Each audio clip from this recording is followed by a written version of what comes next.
सामान्यतया संसारका थुप्रै देशहरूमा यस सम्बन्धी व्यवस्था रहेको देखिन्छ।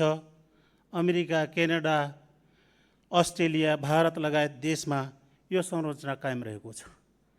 विशेष गरेर युवालाई अनुशासन र नेतृत्व विकास गर्न, राष्ट्रप्रतिको भावना जागृत गर्न, विपद व्यवस्थापनमा सहयोगी बन्न, शारीरिक एवं मानसिक क्षमताको विकास गर्नका लागि यो व्यवस्था राम्रै छ। यो विधेयक 100% नयाँ पनि होइन र 100% पुरानो पनि होइन।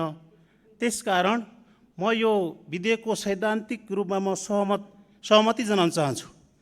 तर सभामुख महोदय, आशंका गर्ने थुप्रै आधारहरू सिर्जना गरेको छ।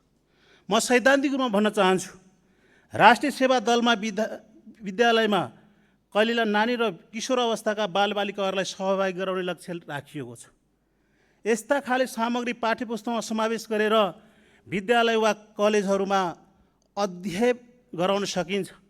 विशेष गरेर टिनेजर साथीहरूको प्रभावमा रहने, साथीहरूसित रमाउने, टिम लिडरको निर्णयमा भर पर्ने र आमबाबुभन्दा शिक्षकले भनेको बढी पत्याउने।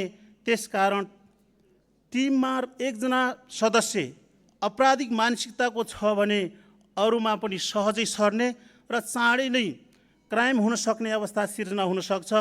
त्यो बेला उनका बाले समेत रोक्न सक्दैनन्। त्यसकारण राष्ट्रिय सेवा दलको सामग्रीले कतै समाज र राष्ट्रहित विपरीत कसैको निहित स्वार्थ सिद्धिका लागि प्रयोग र परिचालन गर्न मलजल त पुर्याउँदैन।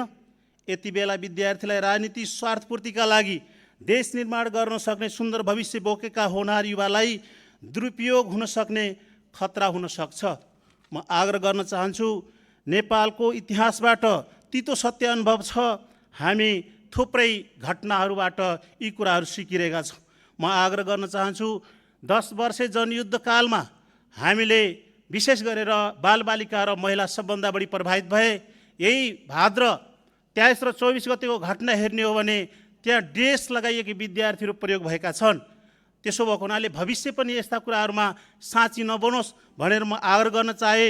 र एकातिर हामी विद्यार्थी सङ्गठनलाई खारेज गरिरहेका छौँ, अर्को विद्यार्थीका माझमा अप्रत्यक्ष रूपमा राज्यको तर्फबाट राजनीति गर्न खोजिएको त होइन।